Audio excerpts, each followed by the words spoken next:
Everyone, তো আজকে আমরা যাচ্ছিলাম আমার কলেজে, মানে আমার আগের কলেজে প্রি হোলি সেলিব্রেশনে।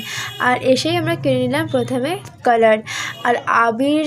তো অনেক এত কালারফুল আবির। আর তারপরে আমরা চলে এলাম আমাদের ফেমাস তাপসদার দোকানে। কলেজে আসবো, তাপসদার দোকানে আসবো না তো হতেই পারে না। আর তাপসদার দোকানের আমার ফেভারিট লেবু চা, এইটা তো খাওয়াটা মাস্ট আমাদের জন্য। ব্যাস, তারপরে আমরা চলে গেলাম আমাদের কলেজের সামনে হোলি সেলিব্রেশনে। দেখো অলরেডি অলমোস্ট ভূত করে রেখে দিয়েছে। আর একে দেখো কিসব সাজানো হচ্ছিল। আর তারপরে তো আমরা মাস্তি করেছি, অনেক মাস্তি করেছি অনেক দিন পর। ইভেন প্রীতির সঙ্গে আমার অনেক দিন পর দেখা। এখানে আমরা সত্যি অনেক মজা করেছি। আর মানে পুরনো কলেজ মানে অনেক স্মৃতি কলেজের মধ্যে। তারপরে কি আবার চলে গেলাম তাপসদার দোকানে। তারপর আমরা 4টের সময় গেছিলাম লাঞ্চ করতে। তাও গেস করো ওই জায়গাটা কোথায়? যারা